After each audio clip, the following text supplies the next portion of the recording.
Começa agora, Espiritismo em Casa. Palestras espíritas para equilibrar o seu dia.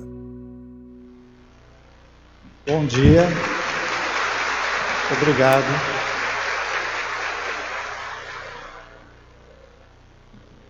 Eu agradeço o convite, mais uma vez, de estar aqui.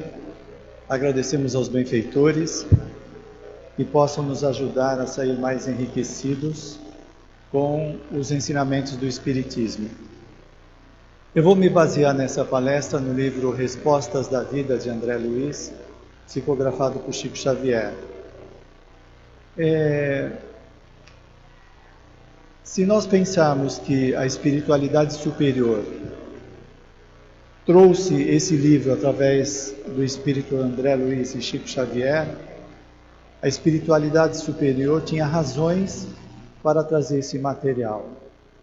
Às vezes nós achamos que a mensagem é só para acalmar, só para entreter a pessoa, e não percebemos que a proposta é profunda em termos de mudança na existência e de respostas a respeito da vida.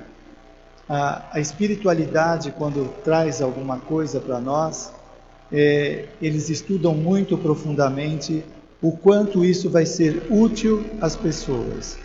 Não são apenas palavras para acalmar, para entreter o leitor. Então vamos seguir esse caminho que foi trazido por André Luiz para refletir sobre a nossa vida. Respostas da vida. Trazendo a sua consciência tranquila nos deveres que a vida lhe deu a cumprir, você pode e deve viver a sua vida tranquila, sem qualquer necessidade de ser infeliz. Agora, a ideia é o seguinte: vamos destrinchar essa colocação de André Luiz e ver como pode nos ajudar. Então, a consciência tranquila é aquilo que trazemos dentro de nós.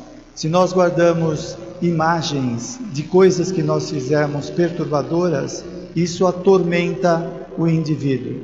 Se nós temos imagens positivas, imagens é o que nós estamos vendo ao olhar uns para os outros. São as imagens, e principalmente dos nossos comportamentos. Então, seguindo, trazendo a sua consciência tranquila nos deveres que a vida lhe deu a cumprir. Olha a profundidade disso. Será que nós estamos cumprindo aquilo que nós nos obrigamos na vida? Será que nós estamos aproveitando a existência para aprender com essas experiências?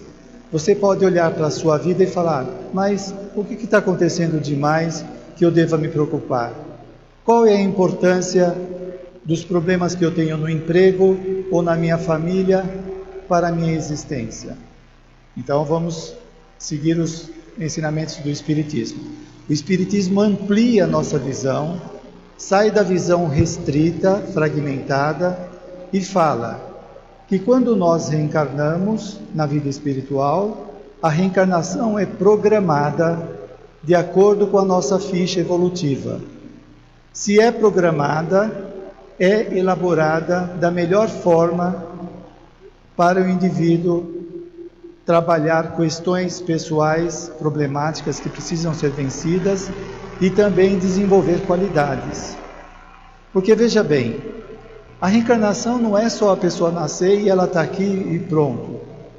Existe um programa da espiritualidade para que o reencarnante seja exitoso na sua existência. Então, quando é programado a reencarnação, os espíritos olham as nossas fichas evolutivas, vendo quais são as nossas dificuldades e qualidades. Você pega uma pessoa que às vezes há 500 anos ela vem cometendo determinados erros que têm trazido sofrimento para a sua existência. Que pode ser, por exemplo, o alcoolismo, o poder, o dinheiro, o sexo, a força. O indivíduo se vale dessas condições para espezinhar os outros, para obter lucros ou vantagens em desrespeito à sociedade.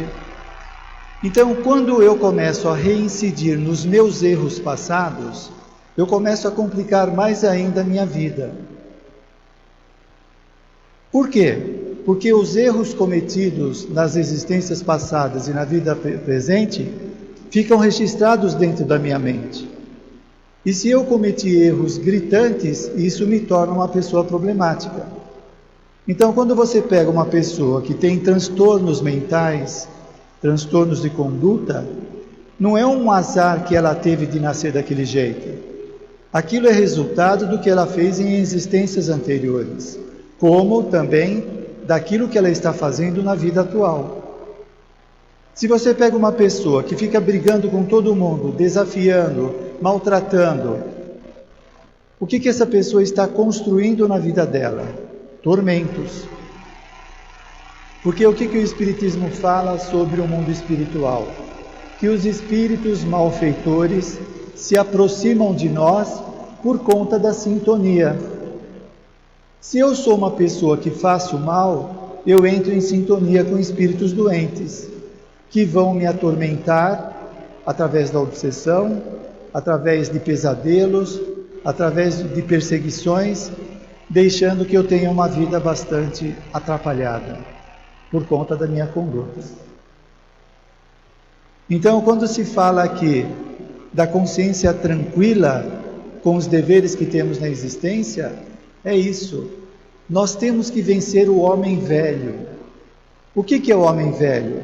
São os nossos comportamentos anteriores, que atendem mais aos nossos interesses egoísticos do que ao nosso crescimento, aos nossos relacionamentos, etc.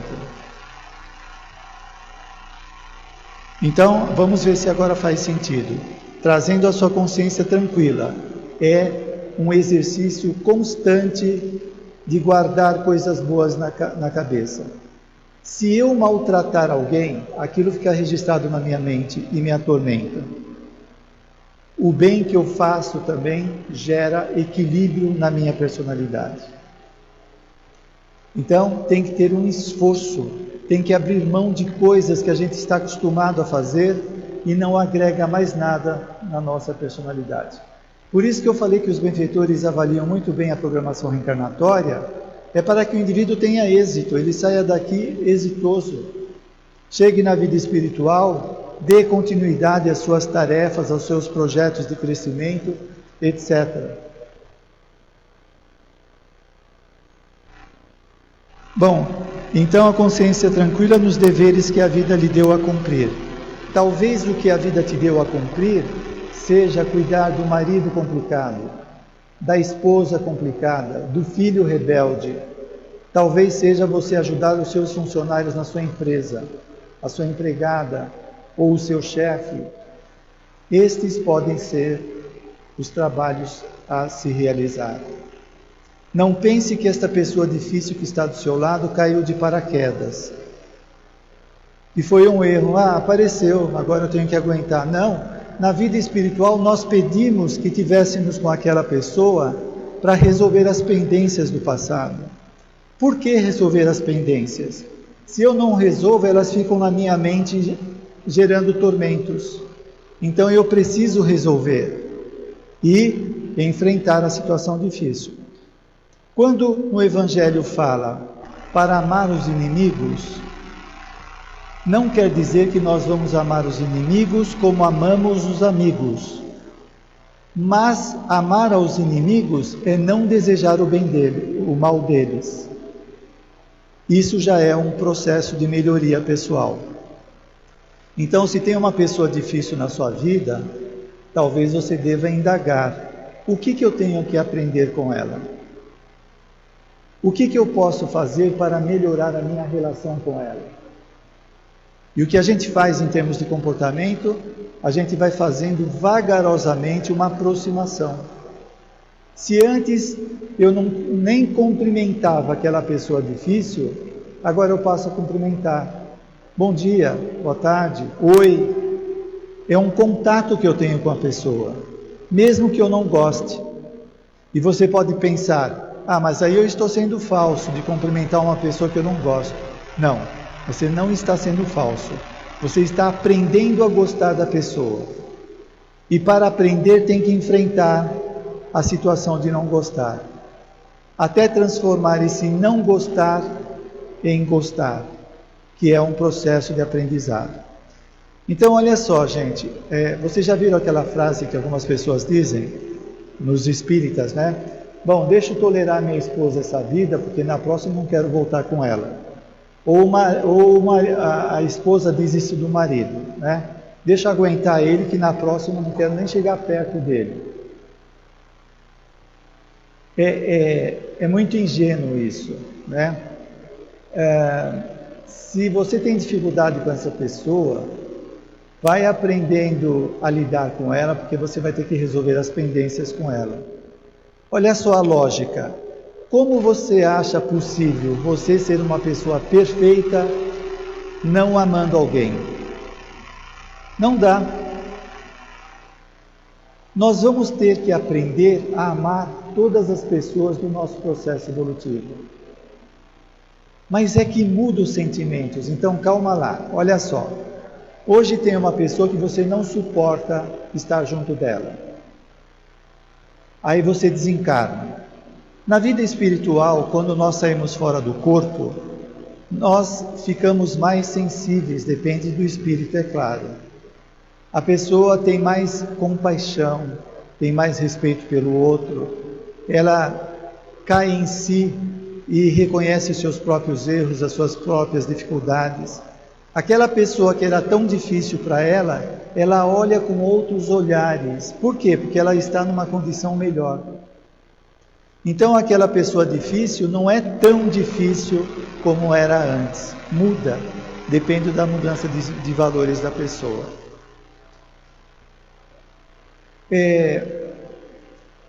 Os espíritos às vezes fazem uma ilustração da Terra como uma grande escola. Já ouviram essa ilustração? A Terra como uma escola? Muito bem, imagina que essa escola tem várias salas de aula. Quando você está fazendo um curso, o curso de formação técnica, seja lá qual for, você tem várias matérias que compõem o curso. Muito bem, imagina a sua existência como estando numa sala de aula. Tem uma sala de aula chamada família. Nessa sala de aula tem um personagem homem que tem dois papéis, o papel de marido e o papel de pai.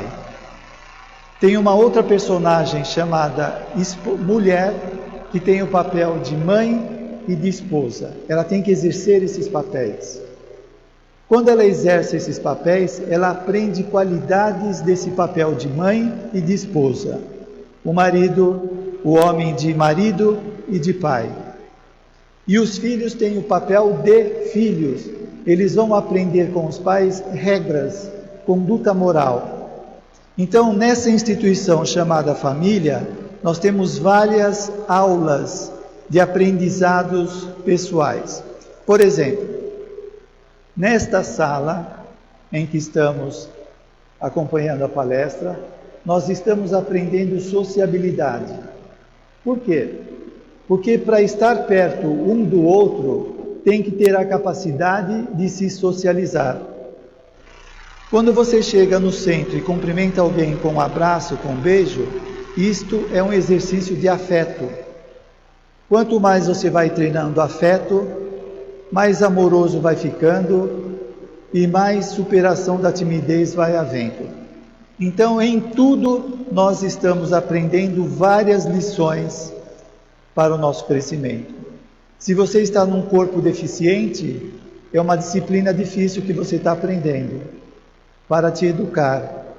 Se você tem facilidades mentais de lidar com as coisas, é uma conquista sua. A vida responde de acordo com aquilo que a gente faz. Mas vamos adiante que André Luiz tem mais. Auxilie aos outros sem afligir-se demasiado com os problemas que apresentam. Isso é muito importante porque tem muitos pais que querem salvar os seus filhos, que querem resolver os problemas dos seus filhos mas carregam os problemas nas suas costas. Aí não dá. Jesus nunca pegou a cruz do outro e carregou nos seus ombros, porque não é didático. O indivíduo que constrói problemas na sua vida, ele tem que aprender a enfrentá-los para desenvolver recursos, para aprender com aquilo que ele está fazendo. Então, se você quer ajudar uma pessoa e não consegue, você tem que saber lidar com o limite. Ela tem que enfrentar a situação. Você pode estar junto dando forças, mas não assumir a cruz dela. Senão ela não cresce e ela vai ficar repetindo os erros continuamente. As experiências que passamos vão nos enriquecendo constantemente. Olha só, vão nos enriquecendo constantemente. Quando nós falamos de nós como espíritos imortais, multiexistenciais, os nossos aprendizados são vagarosos e contínuos. Alguém aqui sabe quanto tempo demora para uma pessoa fazer um curso universitário? 1 ano? Não, 5 anos. Imagina que em 5 anos o indivíduo faz um curso de Direito e sai da faculdade ainda cru. Ainda tem que fazer especializações para melhorar. Ele demora uns 7, 8 anos para adquirir aquele conhecimento, tá certo? Quanto tempo demora para uma pessoa desenvolver a humildade? Para ter um curso de Direito, ele demora 7 anos. Para desenvolver a humildade, milênios. Quanto tempo demora para uma mulher desenvolver a capacidade maternal? De cuidar dos outros? Milhares de anos. Tudo que nós temos são construídos aos milhares de anos. Nada é de improviso. Você pega um grande administrador que, na Google, por exemplo, que ele consegue administrar milhares de pessoas. Você acha que essa capacidade é uma gratuidade? Há quantos séculos ele vem trabalhando com administração para poder administrar grandes grupos? Toda a experiência que nós estamos adquirindo estão nos habilitando para fazer coisas. Jesus é o governador do nosso planeta. Provavelmente hoje você tem a preocupação de administrar a sua família, seu marido ou a sua esposa e o seu filho.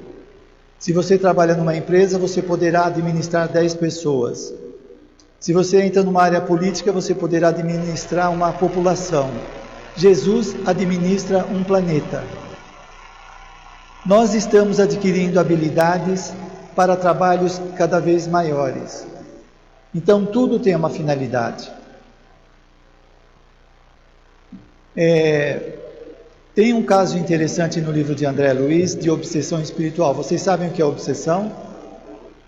Influência de um mau espírito sobre uma pessoa. E no livro de André Luiz mostra um caso de obsessão, que quando André Luiz olha, ele fala para o benfeitor dele. Ele fala para o benfeitor dele: nós não podemos afastar esse obsessor? E o benfeitor fala: André, em casos de obsessão desse tipo, só o conhecimento não basta. É preciso ter muito amor. Então aí se deduz que eles não têm tanto amor para curar aquele caso de obsessão. Aí eles chamam um espírito chamado Cipriana. Quando esse espírito aparece no ambiente, eles têm a impressão que estão na frente de Maria, mãe de Jesus, de tanto amor que ela irradia. E ela consegue fazer esse afastamento obsessivo. A pergunta é: quantos séculos essa mulher levou para desenvolver esse amor? Muitos séculos. Quando você está cuidando de um filho, você está desenvolvendo capacidades afetivas, emocionais, relacionais. Uma série de habilidades estão sendo desenvolvidas. Continuando com André Luiz. Então auxilie os outros sem carregar a cruz do outro. Porque se você carrega a cruz do outro, você fica doente. Se você fica doente, você não ajuda. Imagina se o cirurgião, na hora de fazer a cirurgia, começa a chorar em cima do doente. Ele não vai ajudar em nada, ele precisa ser técnico naquele momento. Ele precisa ser objetivo para atingir a sua finalidade. Depois André Luiz diz: não se fixe tão fortemente nos aspectos exteriores dos acontecimentos, e sim coloque a sua visão interna nos fatos em curso. Às vezes você olha por fora e não entende o que está acontecendo. Você às vezes quer de todos os modos colocar o filho rebelde na linha. Você fala, ele diz que entendeu, que ele vai modificar e não consegue. Volta a reincidir nos velhos erros. Por que isso? Nós estávamos falando do espírito imortal. Nós já tivemos milhares de existências. Esse espírito rebelde não é só dessa existência. Ele já traz isso do passado, por isso é difícil mudar. Às vezes ele tem tido esse comportamento rebelde há 300 anos, há 400 anos, e para mudar vai toda uma vida que precisa de muito empenho dos pais.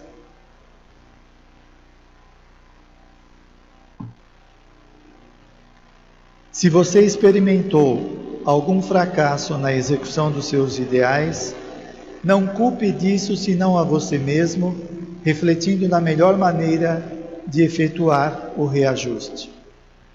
Bom, primeiro, o Espiritismo ensina que nós não somos perfeitos. Nós aprendemos através de acertos e erros, acertos e erros. É natural que haja fracassos em alguns ideais. Mas é aí que a gente faz? Fracassa e fica caído? Não, levanta, limpa o joelho e continua andando. Isso é o que hoje se chama de resiliência. É a capacidade de se reerguer diante das quedas da vida. A pessoa reativa, ela fica caída, chorando, reclamando que ela não conseguiu alguma coisa. Então o que está acontecendo? Ela está acentuando a sua insegurança, o seu medo, a sua vitimização, isso que é o pior de tudo. A pessoa acha que não conseguiu alguma coisa por causa de alguém, aí ela se vitimiza. Como ele está dizendo aqui, se você experimentou algum fracasso na execução dos seus ideais, não culpe disso senão a você mesmo. Nós temos que olhar para nós. Mas calma lá com a culpa. A culpa é só um sinal, errei. Não é para ficar detido na culpa, porque a culpa gera transtorno. Então, puxa, eu queria realizar tal coisa, fazer um curso, queria mudar de emprego, queria fazer aquela viagem, precisava fazer aquela cirurgia. Não consegui. Eu tenho que saber lidar com essa dificuldade e não se vitimizar, não se colocar para baixo, porque faz parte do pacote evolutivo os acertos e erros, os êxitos e fracassos. Gente, às vezes aquilo que parece bom não é, e aquilo que parece ruim é bom. Você pega uma pessoa hoje que faz academia e vira um pit boy. Conhece pit boy? Musculoso, sai para bater em todo mundo. Essa pessoa vai brigar com alguém, pode dar um soco na cabeça de uma pessoa e lesar o seu cérebro. Ele adquiriu um débito kármico com essa pessoa. A força que ele tem fez mal para ele. É melhor que ele fosse raquítico do que ter essa musculação toda. Então, a gente tem que avaliar. Se o indivíduo, em algumas vidas, ele tem falhado na condição financeira, se ele nascer na posição favorável em termos de dinheiro, ele pode falir como fez em vidas passadas. Não pensa que o dinheiro é somente uma habilidade da pessoa de conquistar as suas realizações. O indivíduo ter dinheiro ou não também faz parte da programação reencarnatória, quando isso é significativo, como diz Joana de Ângeles. É claro que você, no seu dia a dia, ganhar dinheiro com alguma realização aqui e ali, não necessariamente faz parte de uma programação. Mas aquilo que é significativo na sua vida, por exemplo, a pessoa ganhar na loteria, ele tem que dar conta depois de tudo que ele fez com o dinheiro. Muito bem.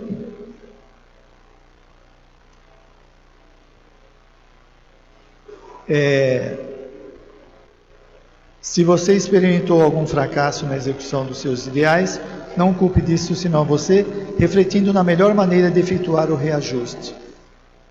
Quando eu fracassei, esse fracasso pode representar para mim um limite. De repente eu acho que a vida tem que atender todos os meus interesses e eu me deparo com um limite. Esse limite vem fazer eu aprender a lidar com restrições. Olha só, gente, como a gente forma algumas coisas. Você pega uma pessoa que ela é dona de uma empresa, ganha muito dinheiro, é muito respeitada. Conforme o nível moral dela, ela vai se convencendo de que ela é especial, de que ela é melhor do que os outros, de que ela merece ter resultados melhores do que os outros. Ela vai se convencendo e aí vai criando o orgulho de se achar melhor do que os outros. Como que você vai fazer uma pessoa orgulhosa dessa entender que ela é igualzinha a todas as outras pessoas? Se você chegar para ela e falar, olha, você está sendo muito orgulhosa, você está pisando nos outros, você está maltratando, os outros merecem respeito, provavelmente ela não vai te escutar e vai xingar. Não adianta falar com ela. Aí sabe o que acontece? Aparece uma experiência chamada sofrimento, dor. Quando ela passa pela experiência de dor, ela não consegue mais argumentar que ela é melhor do que os outros. A dor nos nivela, todos nós somos iguais. É interessante, né? Às vezes a gente vê no consultório uma pessoa superativa, criativa, bastante proativa, cheia de medos, de inseguranças, porque desenvolveu o transtorno do pânico. Aonde está toda aquela força, toda aquela arrogância? Agora, mal ela consegue sair de casa e ainda assim tem que ser acompanhada de alguém. Algumas pessoas, para tomar banho, têm que deixar a porta aberta com medo de que aconteça algumas coisas. Esse sofrimento veio curar a pessoa. Não adiantava você ficar argumentando com ela que ela estava equivocada, mas a dor tem um argumento sem igual. Então a vida sempre objetiva o nosso crescimento, não esquecendo que Deus é a bondade suprema. Tudo que promana de Deus é bom, tudo que está acontecendo é bom. Nós é que temos que aprender a olhar com olhos de ver, porque às vezes a gente olha com olhos viciados, tendenciosos, supersticiosos.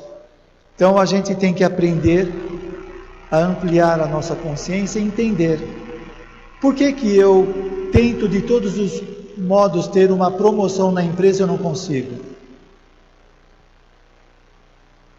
Deve ter alguma finalidade. Qual é o aprendizado para a pessoa não conseguir uma realização? Muito bem, continuando então com André Luiz. Em qualquer indecisão, valorize os pareceres dos amigos que lhe falem do assunto, mas conserve a convicção de que a decisão será sempre de você mesmo.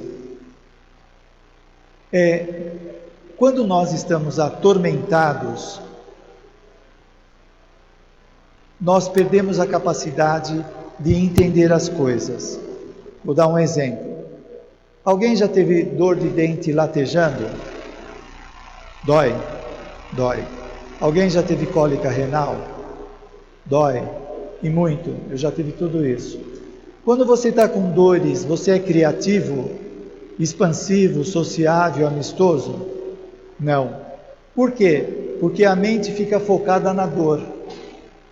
Quando eu estou atormentado, eu não consigo pensar direito. Eu não consigo visualizar direito as coisas. Eu não consigo acessar a minha memória. Porque a dor deixa a pessoa perturbada.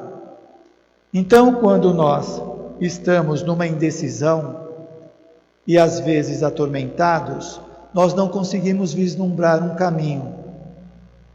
Aí nós temos que buscar ajuda. Ajuda de pessoas mais serenas ou de que confiamos. E é interessante porque quando nós estamos carentes, quando nós estamos atormentados, digamos que nós aumentamos a nossa afetividade. Nós gostamos de estar com o outro, porque o outro oferece uma sustentação que até aquele momento a gente não está conseguindo. Então a presença do outro é muito bem-vinda. E nós temos que aprender a nos valer desses momentos para lidar com aquela situação difícil. Mas fica um recado. Joana de Ângeles diz que quando nós cultivamos sentimentos elevados, como amor e perdão, pequenos conflitos que o indivíduo tem são curados. Deu para entender? Quando nós estamos cheios de sentimentos elevados, pequenos conflitos podem ser curados. Vamos ver a lógica disso. A psicologia fala que quando nós ampliamos a nossa consciência, nós temos uma capacidade melhor de entender as coisas. Se eu fico num estado melhorado de consciência, pequenos conflitos que me constrangem são dissolvidos, porque a minha capacidade de compreensão supera os conflitos. Deu para entender? Eu vou usar uma analogia, uma ilustração. Alguém aqui já tomou passe alguma vez? É óbvio, né? Que pergunta é essa dentro do centro espírita? Quando você toma passe, você se sente bem? Quando nós estamos receptivos, nós conseguimos sentir muito bem com a obtenção do passe. E esse passe pode dar um estado na pessoa de euforia, de alegria, de esperança, de confiança, porque são energias elevadas.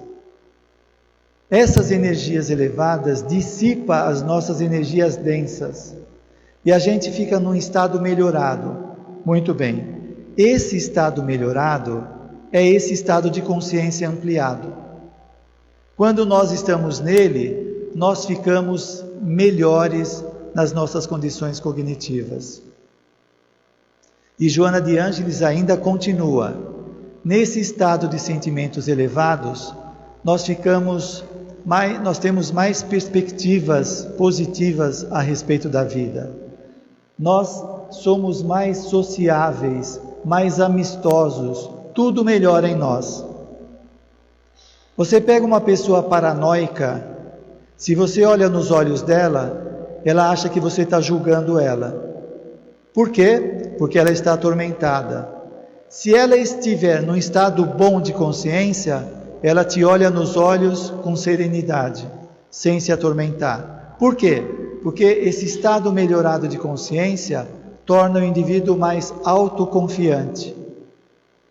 A autoestima dele melhora, tudo melhora. As nossas capacidades gerais ficam melhoradas. Isso mostra um outro ensinamento.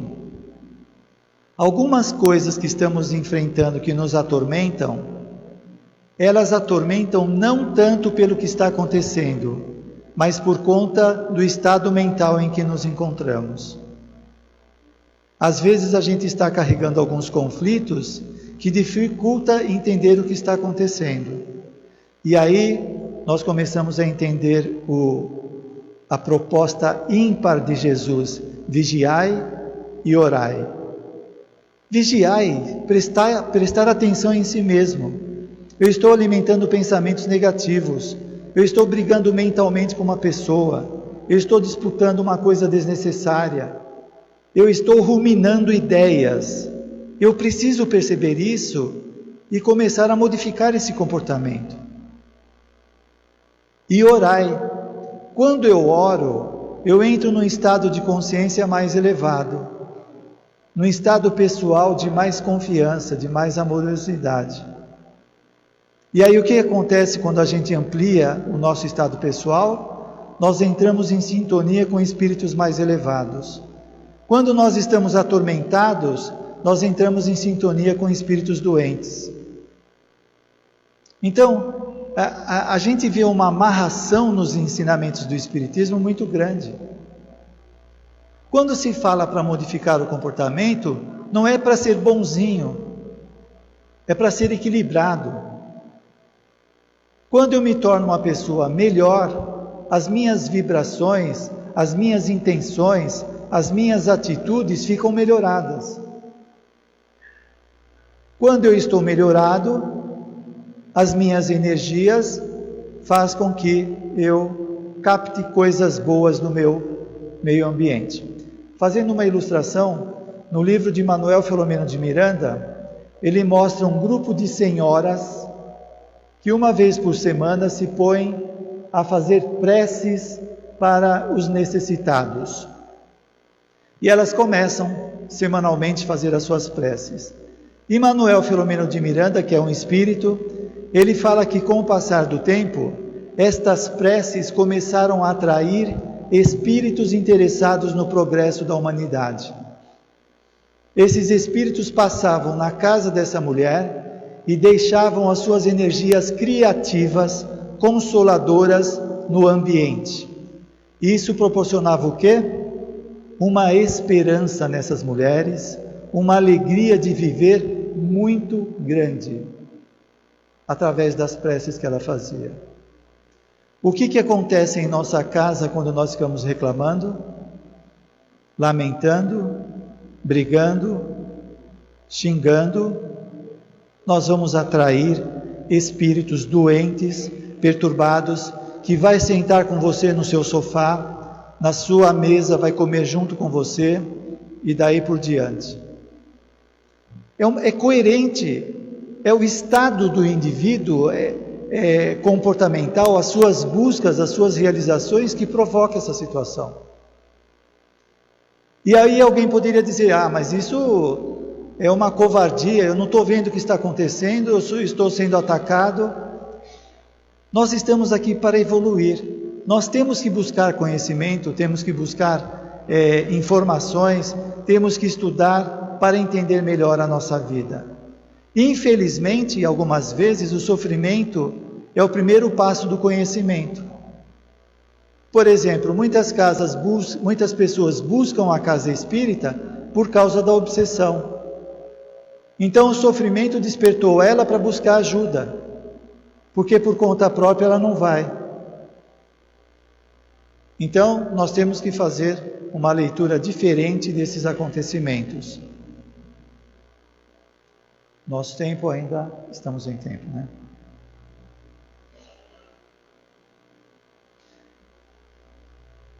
Uma atitude de simpatia para com o próximo é sempre uma porta aberta em seu auxílio agora e no futuro.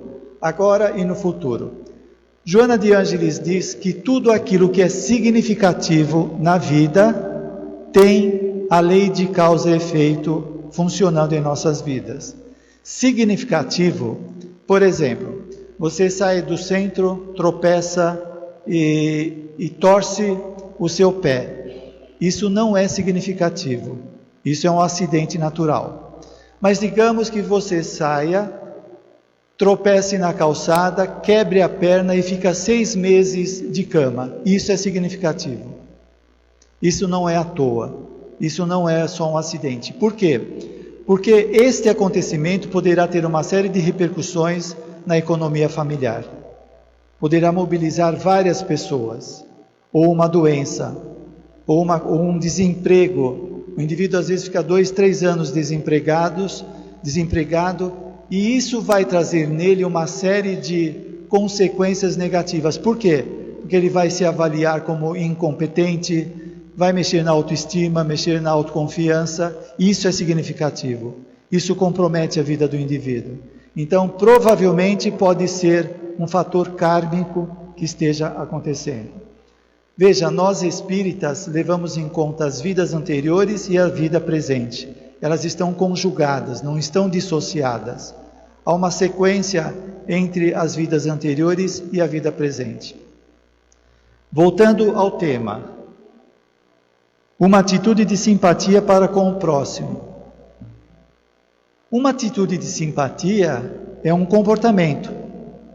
Você pode não ter atitude de simpatia e dizer, mas eu sou assim. Nós, como espíritos em evolução, nós aprendemos as coisas. Eu posso não ser simpático, mas aprender a ser simpático.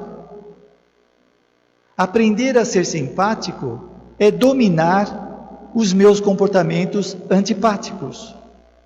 Joana de Ângeles diz, mesmo que você não seja otimista, se comporte como sendo otimista. Parece uma loucura, como que eu vou fazer uma coisa que eu não sou? O que eu pego nas entrelinhas dessa colocação é que o indivíduo tem capacidade de se autoeducar para conseguir mudar o comportamento. Eu não sou simpático, mas posso aprender a ser simpático. Agora, toda vez que eu chegar no centro, eu vou cumprimentar as pessoas. É um exercício de sociabilidade e de simpatia.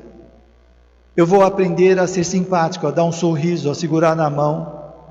Com o passar do tempo, esse comportamento é incorporado como fazendo parte natural do comportamento. Então, tudo nós aprendemos. O indivíduo não pode simplesmente chegar e dizer, eu sou assim mesmo, eu nasci assim e vou morrer assim. E o que ele faz com o cérebro que está aí no meio da cabeça? Anula ele, joga fora? Não, nós temos que nos vencer, trabalhar. Como eu falei anteriormente, se você quiser ser um advogado, você vai ter que ler 5 anos textos infindáveis, fazer trabalhos, fazer pesquisas para incorporar o conhecimento. Você quer ser sociável? Tem que malhar bastante para vencer a timidez. Tem que vencer as dificuldades, desenvolver as capacidades, treinando. E isso abre a nossa visão para várias áreas da nossa vida. O que você quer aprender? Você está se dedicando a isso? Por exemplo, eu quero me tornar uma pessoa melhor.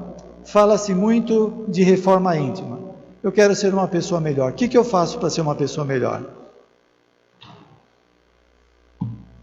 É claro que eu preciso me autoconhecer. Eu preciso me autoconhecer percebendo se eu sou antipático, se eu sou convencido, se eu piso nas pessoas, se eu sou uma pessoa determinada, se eu trabalho, se eu estudo. Eu tenho que conhecer as coisas que eu faço. Trabalhar aquelas coisas que são perturbadoras, superando-as, não é colocar embaixo do tapete, é superando. Eu sou orgulhoso. Não adianta eu fingir que eu não sou, porque isso não me torna humilde. Não, eu tenho que reconhecer, eu sou orgulhoso. Eu tenho que trabalhar isso. Por que eu me acho orgulhoso? Porque eu tenho conhecimento disso ou daquilo, ou porque eu tenho dinheiro, ou porque eu tenho o corpo assim ou assado. À medida que eu vou destrinchando aquilo que está acontecendo, eu vou conhecendo cada vez mais. E muitas vezes esse destrinchamento vai dissolvendo aquela ideia que eu tenho sobre, por exemplo, o orgulho. Ele vai se dissipando. Esse processo de autoconhecimento, ninguém escapa. Ninguém escapa. Por exemplo, você aqui pode se achar bastante calma em lidar com as situações diversas. Você pode ser calma porque os estímulos são favoráveis. Você sai lá fora e alguém te provoca, você pode conhecer um outro lado da sua personalidade que você não conhecia no centro espírita. Então, nos vários ângulos da vida, nós aprendemos várias coisas. Então é muito comum se falar, o brasileiro é um povo pacífico, no Brasil. Leva o povo brasileiro lá para a Síria. Leva para um campo de batalha. Vamos ver se a personalidade é pacífica mesmo. A pacificação vem através da evolução. Não é uma condição geográfica. Tem ambientes que são favoráveis ao sofrimento, ao crescimento. Isso, a psicologia reconhece isso. Mas as conquistas pessoais, a felicidade, por exemplo, não é uma coisa pronta, dada. Allan Kardec vai dizer no Céu e Inferno que a felicidade é fruto da evolução. Por que é fruto da evolução? Porque quando eu evoluo, quando eu progrido, eu resolvo meus tormentos internos, eu vou equacionando. À medida que eu vou equacionando, eu vou tirando os problemas e vou desenvolvendo capacidades. Joana de Ângeles fala que num próximo passo do nosso desenvolvimento, nós vamos adquirir uma capacidade de percepção mais aumentada. Com essa capacidade aumentada, nós conseguimos entender mais coisas que não entendemos agora. Vou dar um exemplo. Se você pegar uma criança que está no pré-primário e der uma equação para ela resolver, ela não vai conseguir resolver. Por quê? Porque ela não tem recursos para entender aquilo. Só quando ela progredir, desenvolver várias habilidades que ela vai ter no primeiro e segundo grau, ela vai ser capaz de entender aquilo. À medida que nós vamos desenvolvendo, nós vamos entendendo mais tudo o que está acontecendo conosco. Tem um benfeitor espiritual chamado Aniceto, no livro Os Mensageiros de André Luiz, que ele fala que nós estamos muito condicionados ao campo dos efeitos. O efeito são as consequências que estamos vivenciando de coisas anteriores. E ele fala que nós temos que ter uma visão integral de causa e efeito. Essa proposta do Espiritismo vem nos tirar do reducionismo em que vivemos ao perceber a vida. Nós somos espíritos imortais, que estamos no corpo temporariamente em aprendizados para evoluir cada vez mais. Os limites que enfrentamos não permitem ver as coisas anteriores, as causas, a gente só vê o efeito. Então, esta ginástica mental que o espírita vai fazendo de entender causa e efeito, causa e efeito, causa e efeito, vai ampliando a visão da realidade. O Allan Kardec fala, você quer saber o que foi na vida passada? Olha no espelho, olha nos seus comportamentos atuais. Você vai perceber traços do que foi anteriormente. Esse conhecimento tem que ser despertado para poder trabalhar. Então, se hoje o efeito na minha vida é uma subprofissão, por que eu tenho essa subprofissão? O que eu fiz nessa área que me trouxe restrição? Você pega uma pessoa que se desdobra, faz curso técnico, faz especialização, lê sem parar, se dedica e não consegue nenhuma realização. O outro do lado não se esforça, tem promoção, avança, tem facilidades. Que coisa é essa? A gente não pode entender isso como uma coisa dada casualmente. Tem algum significado na vida do indivíduo. Por quê? O significado que isso tem dentro do indivíduo é muito importante. Para quem está de fora pode não parecer nada, mas para o indivíduo dentro da família não conseguir ter sucesso profissional, pode ter um significado muito ruim para ele. Ele pode se sentir inferior a todo mundo. E o que isso está fazendo na personalidade? Tem algum significado. Bom, o nosso tempo está acabando, né? Falta 5, é isso? Não, já está acabando. Então, uma atitude de simpatia para com o próximo é sempre uma porta aberta em seu auxílio. Você pode ter uma atitude de simpatia falando oi para uma pessoa que você nunca cumprimenta na empresa, telefonando para um parente dizendo: oi, eu pensei em você, só queria falar com você um pouco, tudo bem? Pronto, e desliga o telefone. É um contato, é uma atitude de simpatia. Quando nós vamos pegar o café na lanchonete ou numa loja, em vez daquele azedume, atitude de simpatia. Ah, mas eu não estou sentindo simpatia, mas se esforça para estar. Nós temos que nos esforçar.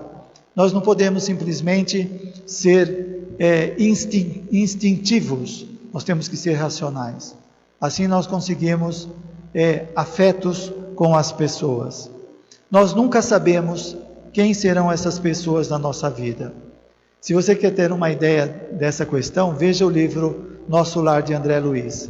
Na vida espiritual ele se deparou com tantas surpresas de pessoas que ele conheceu aqui na vida terrena e teve que encontrar na vida espiritual. Leia o livro Nosso Lar.